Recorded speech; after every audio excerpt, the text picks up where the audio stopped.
A crise explodiu de vez no Vasco. Após mais um vexame e a eliminação na Sul-Americana, o clima em São Januário é de pura revolta. A torcida cobra, o bastidor ferve e agora até nomes de peso resolveram falar. Hoje você vai ver os cortes mais pesados. Pedrosa não mediu palavras e esculachou a situação atual.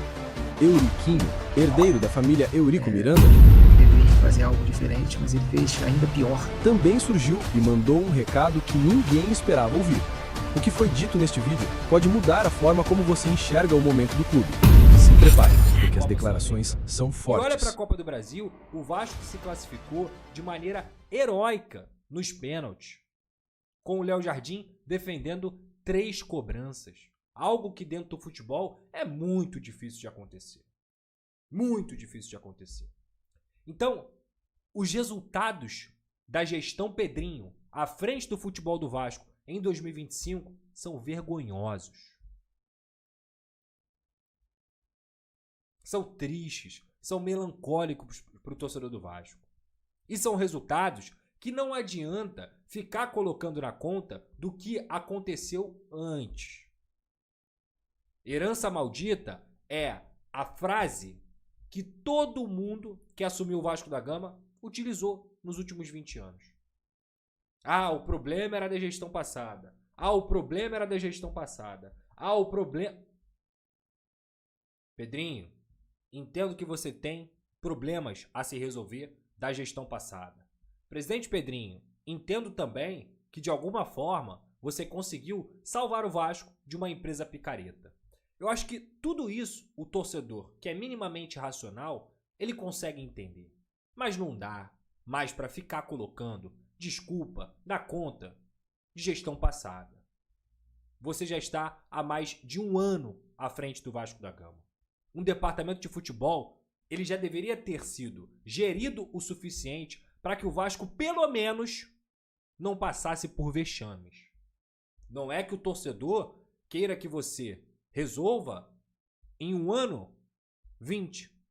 O torcedor não quer isso. O torcedor, que é lúcido o suficiente, ele não quer olhar para o Vasco da Gama e falar assim: opa, Pedrinho chegou, vamos disputar o Campeonato Brasileiro, vamos disputar a Copa Libertadores, vamos ser campeões da Copa do Brasil. O torcedor não olha dessa maneira, não. O torcedor do Vasco, ele consegue, mesmo diante de tanto sofrimento, encarar a realidade. E talvez seja a torcida que mais encara a realidade. A torcida que mais sofre no Brasil é a do Vasco da Gama. Então, um torcedor nesse momento, o que ele gostaria? Um campeonato brasileiro minimamente decente, pelo menos estando longe da zona do rebaixamento. Quem sabe entre os 10 primeiros colocados. Ok. Uma campanha na Copa Sul-Americana que fosse o menos humilhante, como foi a do Vasco da Gama. E uma Copa do Brasil que você conseguisse passar de fase, e mesmo sendo aos trancos e barrancos, mas pelo menos você chegasse longe. Um time que pelo menos honrasse a camisa que veste. Mas não. Além de toda a incompetência da diretoria de futebol do Vasco da Gama, que não conseguiu dar reforços para o Fernando Diniz, que não conseguiu contratar zagueiros seguros na janela de início do ano, que não conseguiu, ao mínimo, manter um brio, uma conexão, uma organização que pudesse passar isso para o torcedor do Vasco na arquibancada. O torcedor do Vasco hoje, ele vai para a arquibancada desgostoso. Ele vai sem nenhuma perspectiva de que o Vasco pode vencer, de que o Vasco pode melhorar. E é engraçado, porque depois da passagem do Fábio Carille, que todo mundo se concentrava muito no campo e bola, e muitas vezes tinham razão, e eu em diversos momentos falei: galera, olha esse grupo, olha os jogadores, olha a quantidade de erros que eles cometem. E aí o presidente Pedrinho, ele dá uma declaração no início dessa temporada, dizendo que o Vasco tinha o elenco top 8 do Brasil. Elenco top 8 do Brasil.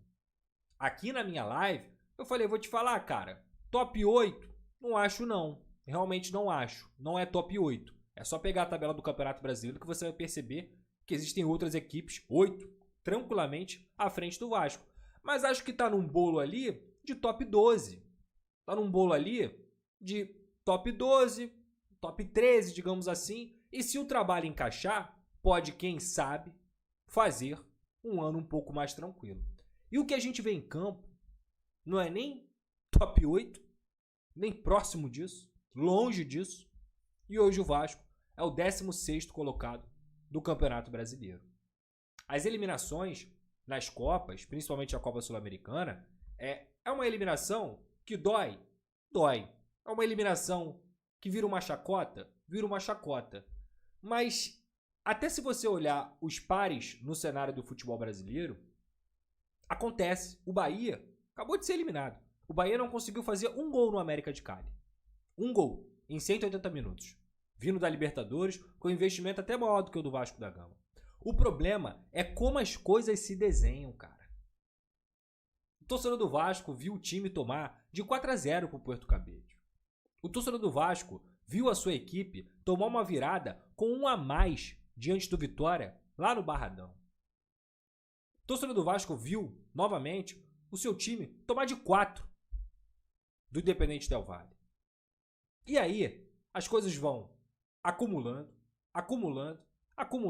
E nesse momento, eu avisei aqui na última live, quando a gente fez o jogo contra o Grêmio, que era o seguinte, abre o olho com o Campeonato Brasileiro. Abre o olho. Se você quer alguma coisa de positivo nessa eliminação da Copa Sul-Americana, é que pelo menos o Vasco vai ter algumas datas a menos para se preocupar. Algumas também, alguns focos, alguns objetivos a menos para se preocupar. Porque você não precisa mais ficar poupando para a Copa Sul-Americana. É a única coisa de positiva que dá para se tirar dessa eliminação. E te digo mais, ainda bem. Porque, de acordo com o que essa diretoria de futebol vem fazendo, da forma como essa diretoria de futebol vem tocando a gestão do Vasco da Gama, estava muito arriscado eles continuarem achando, se o Vasco tivesse passado para a Copa Sul-Americana, que o Campeonato Brasileiro pode ser deixado de lado, que você pode poupar, que você tem que priorizar a Copa Sul-Americana. O Campeonato Brasileiro, quando você faz assim, pisca 2 vezes, ele te engole. Se você menospreza. Ele te engole. De coisa ruim, de coisa negativa muito grande. Tinha-se a esperança do Pedrinho fazer algo diferente, mas ele fez ainda pior. Eu acho que não podia fazer pior do que ele tem feito. É tudo errado, tudo em relação ao futebol é mal feito, tudo. Não tem o Pedrinho, desde que assumiu o Vasco, ele não fez uma movimentação sequer no departamento de futebol coerente, ou que condizia com o que ele pregava, com o que ele defendia na televisão. Tudo ao contrário, tudo. Todas as ações dele não tem coerência nenhuma, não tem alinhamento nenhum com o que ele prometeu em campanha, com o que ele falava na televisão. E aí a gente fica cada vez mais sem esperança. Eu acho que esse time do Vasco, time, gestão, tudo não dão perspectiva. Então, não é questão de desistir ou não desistir, é questão de encarar a realidade e ver que as nossas perspectivas são muito ruins esse ano.